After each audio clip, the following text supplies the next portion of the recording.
Do you like to hunt pets in RuneScape? Well, I do, and my goal is to get them all. So let's collect some clues and try to get our next one, the Bloodhound. How's it going, everyone, and welcome back to another clue opening video. And of course, today I have more hard clues to open. But just to recap, in the last video, we opened up about 300 hard caskets and received a total of 19 master clues.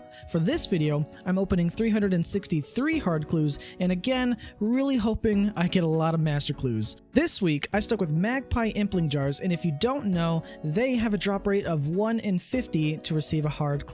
In total, I opened about 19,000 Magpie Impling jars, which cost me about 17.9 thousand each for a total price of about 340.1 million gold. Luckily, the price dropped just a little bit for me this week, so we got a little bit lucky there. And since the drop rate of hard clues for Magpie Imps is about 1 in 50, this means on average I should have received about 380 hard clues.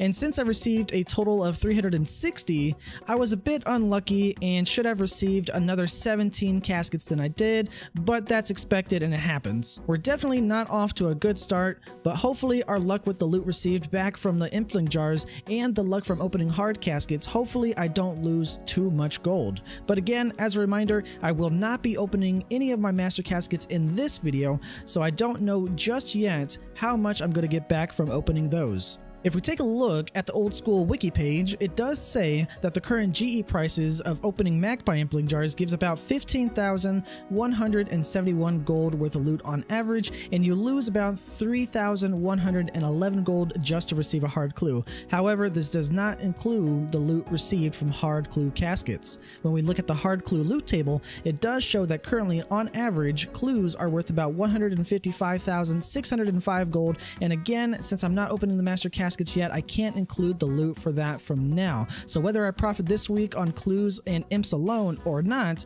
I will make more of my gold back later when I actually open up the master clues. Last week we did end off with a total amount of 416 master caskets, so let's go ahead and get on with this week's clue opening and see how many more we can get.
Okay, so taking a look at our collection log here after opening up all the caskets, not much has changed. We only got one new item, which is still pretty cool. I don't know if you guys noticed, but we did get a new gilded kite shield, which is new on the mega rare table, so that's cool. Anytime we get third age or something new in one of the mega rare slots, it's always pretty cool. But unfortunately, the one slot that we really wanted to fill out, we did not get.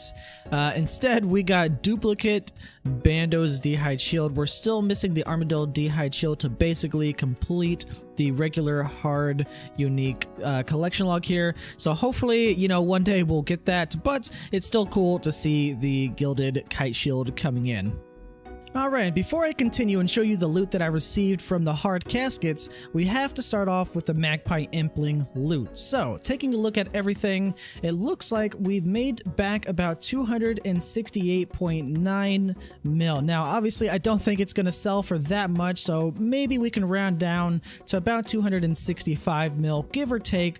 But this is the loot from everything from opening 19,000 Magpie Impling jars, which total cost us about 340.1 mil for the amount of Implings we opened this week. So let me go ahead and go to the GE, sell everything, and see what we get back. Okay, so I changed outfits, and I promise I have a reason for that, and it doesn't really mean anything, but I am going for maxing out eventually, and I'm going to be working on woodcutting next. But anyways, we got about 258.4 million gold after selling all of our Impling loot, so a lot less than we hoped, but I mean, just things weren't selling. I did try to wait, you know, quite a bit of time and try to let things sit there, but some things just wouldn't even sell. Like, for example, nature tiaras, they're not worth a lot, but they weren't even selling for 1 gold each, but it is what it is. Let's go ahead and take a look now at our loot that we received from the hard caskets themselves. Taking a look here, by the way, I just showed a whole bunch of tabs, sorry about that, but anyways, taking a look here, we have 442 master caskets now, which is a lot more than we started with, which is really good. I believe that comes out to a total of 26 master caskets that we received this week alone. So scrolling down, feel free, like I usually do, like I usually tell you guys, to stop at any time just to look at some of the loot. Obviously, not everything was filled up because we didn't get things multiple times, but you know, that's the loot right there. So I'm gonna go ahead, grab everything out of here, sell it in the Grand Exchange, and I'll get back to you guys and see how much everything is worth. Okay, so after selling all of the hard casket clue loot, we ended up getting about 39 million gold, and I made sure to take a look at my last video to see how many purple sweets and teleports that we received to get a more accurate number for how much I made this week compared to last. When adding these up, we get about 51.5 mil gold just from the hard casket loot, which unfortunately means that we're shorted by 30 mil, which doesn't make sense. But however, if you take a look at my inventory, there are noted rune bars there. I completely forgot these in my bank, and these are from the Magpie Implings. So when I add these rune bars, that's an extra 23 million gold, not from the hard caskets of course, but from the imps, and taking those into consideration, it looks like we only lost about 7 mil this week. But don't forget about the master caskets. We did get about 28 master caskets this week, so if we were to open those, we'd most likely make a profit, considering the loot from master caskets is roughly 792,000 gold each currently. But of course, the master caskets will be in their own video in the future. So when we add the gold earned back from the Magpie Imps to the gold made from hard caskets, we get about 331.1 mil. We didn't immediately profit this week, but hopefully in the coming weeks, when I open my 500 master caskets, we'll hopefully make a lot of that gold back. And speaking of 500 master caskets, don't forget to follow my Twitch with the link in the description down below if you would like to see me open the 500 master caskets live. It's gonna be a lot of fun. I'm excited for it. Hopefully I get the Bloodhound Pet. Hopefully I get some third age. You never know what's going to happen. But if you'd like to see that live, go ahead and follow me there. But don't worry, there will be an entire video of me opening 500 master caskets after I do it live, and it will be here on YouTube. But that's it for this week's episode. I hope that you guys enjoyed, and I will see you guys next week.